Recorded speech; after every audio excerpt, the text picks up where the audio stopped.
Jogar bola era o teu sonho? Meu sonho, meu maior sonho. Porque desde criança eu sempre joguei na rua, né? E na rua eu me destacava. Os meninos falavam, nossa, você joga bem, pô, por que não vai para uma escolinha? Os pais dos meus amigos falavam, nossa, você joga bem. Aí comecei a jogar na escolinha. Na escolinha comecei a ganhar medalha como melhor jogador. E isso tudo foi despertando o desejo, porque eu gostava muito, e o desejo também da minha mãe, que me levava, né?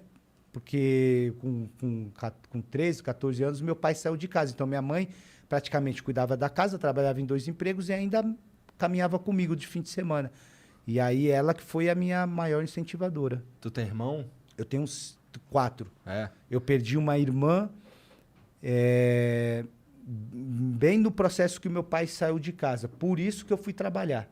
Quando eu perco a minha irmã, que ela veio a falecer, meu pai sai de casa e eu olho para dentro de casa, eu vejo só a minha mãe sozinha. A minha irmã que faleceu era mais velha que eu e ela era o braço direito da minha mãe, que ela já trabalhava, né? Então, quando ela faleceu, eu tô ainda naquele processo de tentar o futebol. De tentar o futebol, fábrica de bolacha, fábrica de bolacha. E eu falei, mãe, eu cheguei nela, eu falei, a partir de hoje, tomando a decisão que eu não quero mais ficar na fábrica de bolacha e não vou ficar tentando também, porque quem arrumava o dinheiro para mim e pro tomar condução, né? No caso, 2 ônibus, metrô, era a Rejane, minha irmã.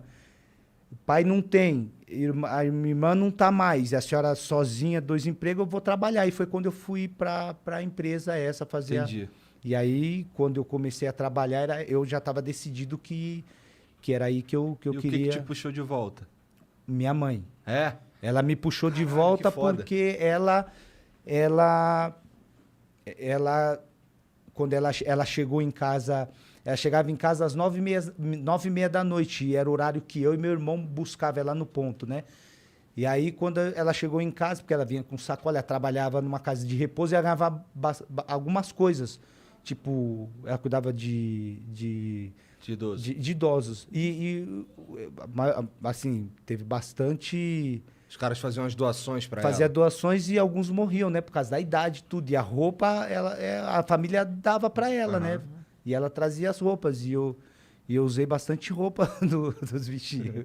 Eu ia para a escola com umas camisonas aqui compridas, porque eu não tinha outra. Aí sua mãe falou pra, tipo... Vai pro futebol e não, aí minha mãe falou, não, tá bom, vai trabalhar, beleza. Eu comecei, fui aprovado 3 meses, assim, 2 semanas me aceitaram no trabalho, 3 meses assinaram minha carteira, já me deram meu ticket de refeição, meu vale transporte, eu tava felizão, poxa, no emprego lá, office boy. Uhum. Depois, no 4º mês, minha mãe chega em casa, peguei no ponto, tem uma notícia bem legal para falar para você. Eu falei, sério? Achando que ela tinha comprado um tênis, que eu gostava de tênis, não tinha tênis, gostava de tênis. Aí, quando ela chega em casa, ela falou para mim, eu passei em 2 clubes, passei na Portuguesa e passei no Corinthians para fazer a sua ficha, porque vai ter peneira. Eu tava lendo no jornal, vai ter peneira. Aí eu falei, sério? Mas eu não vou, eu falei para ela. Ela falou, como assim? Falei, não, mãe, eu não vou, tá doida, pô. Eu tô trabalhando aqui, ó, meu vale transporte felizão, assim, minha carteira assinada, pô. Eu não quero mais ficar com essa ilusão, não. Não vou, não, pô. Aí ela falou, não, você vai, porque... Eu falei, eu não vou porque eu tô trabalhando, como é que eu vou deixar o trabalho para ir fazer peneira? Ela falou, não, você vai que eu já falei com o seu patrão, eu já falei com o meu também, vai ser esse dia aqui... E já chegou em casa tudo resolvido. Já tudo resolvido, não, já tá liberado, a gente vai sim. E eu falei, sério, pô? Ela falou, não, aí não tinha como ir contra o que ela já tinha tudo organizado, né? A mãe manda, a gente obedece. né? Obedece. Eu não queria, mas ela falou, você vai. Dá bem, cara. Dá bem, olha né? isso. Imagina, foi, loucura, foi, né? O processo foi esse. E aí, quando eu fui, tive que pegar fila muito grande, né? A posição que eu jogava era meia. Uhum. E a fila de meia e atacante eram as filas maiores ali para você entrar para jogar, para ser avaliado. Até hoje é o que mais tem, será? Até hoje. É atacante e meia. É porque é onde dá para você identificar a habilidade mesmo, Isso, né? tem possibilidade, né? O meia de fazer gol, o atacante de fazer gol. Então a molecada quer fazer gol. Quer fazer gol, né? Que o cara fala, quero ser zagueiro. São poucos que querem ser zagueiro. Então quando eu olho para as outras filas, eu vejo de goleiro, filinha pequenininha, lateral direito pequena. Aí eu tô vendo a minha fila muito grande, eu começo a olhar para as outras e falar, vou ver se eu acho alguma posição aí para mim. Cheguei meio-dia, o portão abriu às 2. Isso na Portuguesa ou no Corinthians? Na Portuguesa, na Portuguesa. O Corinthians não deu nem tempo, ainda bem que não deu nem tempo de ir para lá, porque eu já passei na Portuguesa, mas minha mãe, ela tinha já o plano A e o plano B. Então, o primeiro era a Portuguesa, porque era antes que a avaliação, que a peneira lá no Corinthians, né? E aí, quando eu chego para fazer a peneira, a fila tava dando volta no Canindé. E aí, abre o portão, todo mundo correndo, indo para as filas. Aí, eu chego na minha fila, eu vejo a fila enorme, eu falei, não vou. Já saí cedo. Na de meia ou de atacante? Você tava? Eu tava de meia. Meia, tá. Meia, eu sempre joguei de meia.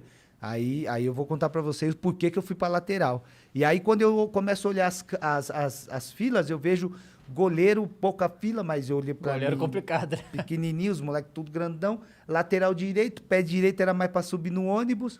Zagueiro, os moleques tudo fortão. Falei, não vai dar para trombar com esses moleques não, deixa quieto. Aí chegou volante e lateral. Volante também, os meninos fortes, que naquela época volante era mais marcador, né? Parrento. E aí eu falei, eu sou canhoto, eu vou nessa fila que é menor, lateral. Aí fui de lateral. E aí fiz a peneira de lateral, não passei na peneira, porque deram muito pouco tempo. Aí terminou a peneira, a gente já sai umas 7 horas da noite de lá, indo pro ponto, assim, eu triste, assim, eu até briguei com a minha mãe, falei, poxa mãe, a senhora pediu pra mim não ir trabalhar, felizão, a senhora perdeu tempo pro treinador me ver 5 minutos, a senhora acha que 5 minutos ia dar pra mostrar alguma coisa? E eu, assim, indo pro ponto, falando com ela, só que eu olho pro lado, ela não tá mais do meu lado. Aí eu olho para trás, tá minha mãe junto com outras 2 mães, falando um monte de coisa pro treinador. Não é justo, a gente perdeu o nosso emprego, trouxemos nossos filhos aqui que perderam escola, perderam não sei o quê, para vocês olhar eles 5 minutos, não é justo, não é justo, não é justo. De longe eu tava vendo o treinador fazendo anotações ali na plancheta dele. Aí quando ela chegou próximo, eu perguntei o que a senhora estava falando ali com o treinador. Ela falou, não, eu falei que eles tinham que avaliar vocês melhor. E aí anotaram o teu nome e o nome dos outros meninos. Daqui 2 meses vocês vão voltar de novo, porque eles vão te avaliar melhor e vai ter menos, não vai ter tanto menino assim. E aí vai dar para você mostrar o teu talento. Ela falou assim para mim, eu falei, mano, não acredito que eu vou ter que voltar aqui de novo. Então ela foi muito persistente, né? A minha mãe acreditou muito no meu talento, por mais que a realização estava muito distante, né? E a vida difícil ao mesmo tempo. Isso, a vida muito difícil. E além disso, ela investia aquilo que basicamente ela não tinha, né? Que ela não tinha condição nenhuma financeira. O que ela ganhava, ela pagava, que ali era a nossa alimentação, pagava a luz, pagava a água. E eu vi muitas situações que às vezes ela nem tinha esse dinheiro. Ela tinha que pedir dinheiro emprestado para a vizinha, dona Ana, eu lembro, dona Valdice, eu lembro que ela pedia. Minha tia também emprestava, trazia coisa para a gente. Então, minha mãe ela foi muito persistente, né? Ela insistiu bastante para que eu pudesse ser um jogador. Eu já tinha desistido.